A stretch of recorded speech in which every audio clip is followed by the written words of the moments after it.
90-এর মহান গণ অভ্যুত্থান অনেক শহীদের রক্তের মধ্য দিয়ে এই গণ অভ্যুত্থানটি সংগঠিত হয়েছিল। মানুষের অনেক আশা-আকাঙ্ক্ষা ছিল যে এই গণ অভ্যুত্থানের মধ্য দিয়ে 3 দলীয় জোটের যে রূপরেখা, সেই রূপরেখা বাস্তবায়ন হবে। 90-এর গণ অভ্যুত্থানের পরে বিএনপি ক্ষমতায় আসে, বিপুল জনসমর্থন নিয়ে বিএনপি ক্ষমতায় আসছে। জি, এর বাস্তবতা। আমার মনে হয় 200 কত সিট পেয়েছিলেন ওই নির্বাচনে, আমার কাছে তালিকাটা আছে। এত জনপ্রিয়তার মধ্য দিয়েও এসে তারা চেষ্টা করেছিলেন যে কমিটমেন্ট নিয়ে গণ অভ্যুত্থানটি সংগঠিত হয়েছিল, সেই জনগণের আশা আকাঙ্ক্ষার প্রতিফলন ঘটানোর তারা চেষ্টা করেছিলেন, এটা অস্বীকার করার উপায় নেই। কিন্তু 90-এর যে গণ অভ্যুত্থানটি যে আশা আকাঙ্ক্ষা নিয়ে মানুষের মনের ভিতর গণ অভ্যুত্থানটি জায়গা করে নিয়েছিল, একটি গণতান্ত্রিক চেতনার উদ্ভব হয়েছিল, তখন গণতান্ত্রিক চেতনার উদ্ভব হয়েছিল।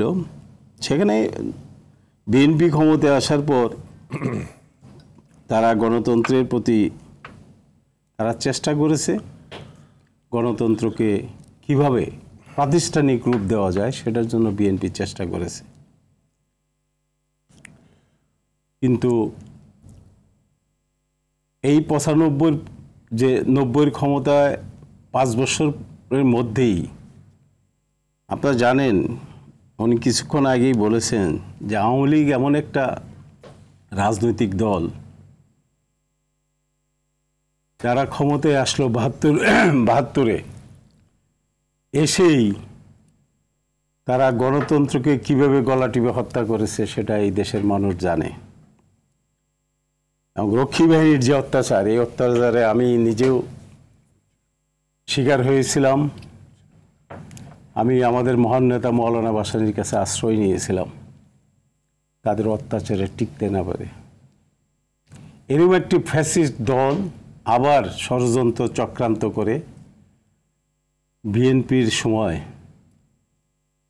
এই দক্ষিণপন্থী উগ্রবাদী সংগঠন এদেরকে সঙ্গে নিয়ে তারা বিএনপিকে বেশি দূর এগোতে দেয়নি। বিএনপি তার কাঙ্ক্ষিত লক্ষ্যে পৌঁছতে পারেনি বলে আমি মনে করি। সেই জায়গায় আবার ক্ষমতার বদল হয়, ক্ষমতার বদলে আওয়ামী লীগ ক্ষমতায় আসে, যেখানে 3 দলীয় জোটের যে রূপরেখাটা ছিল এই রূপরেখাটি বাস্তবায়ন করা খুবই দুরূহ হয়ে পড়ে। গণতন্ত্রকে প্রাতিষ্ঠানিক রূপ দেওয়া সম্ভব হয়নি, সেটা হয়নি। এবং বিএনপি চেষ্টা করেছে 3 দলীয় জোটের যে রূপরেখা, সেই রূপরেখা নিয়ে আমি জানি না তখন তারা কতদূর এই জোটের সঙ্গে সুসম্পর্ক বজায় দেশকে পরিচালিত করতে পারছে কিনা, আমি সন্দিহান ছিলাম। এবং পরবর্তীতে এসব নিয়ে আলোচনা হয়েছে। আসলে ক্ষমতায় যাওয়ার পর রাষ্ট্র পরিচালনা এক জিনিস, আমরা মাঠে যারা রাজনীতিক কর্মী আছি, রাজনীতি করি, আমরা অনেক সময় অনেক কথাই বলি, কিন্তু রাষ্ট্র পরিচালনা করতে গিয়ে আমাদের অনেকের সঙ্গে অনেক কিছুই আপোষ করতে হয়।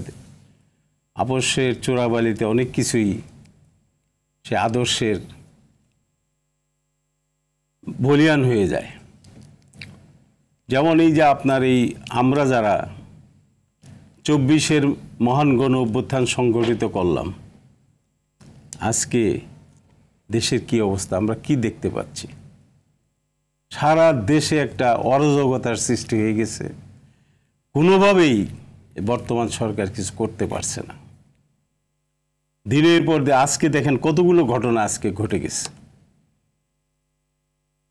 এই পতিত স্বৈরাচার 24-এর পরাজিত শক্তি তারা ভারতে বসে যেভাবে চক্রান্ত ষড়যন্ত্র শুরু করেছে, দেশের মধ্যে অস্থিরতা সৃষ্টি করছে, অস্থিরতা সৃষ্টি করে 24-এর গণঅভ্যুত্থানকে ব্যর্থ করে দেওয়ার জন্য তারা চেষ্টা করছে। ঠিক অনুরূপভাবেই 3 দলীয় জোটের রূপরেখা বিএনপি বাস্তবায়ন করতে পারে নাই।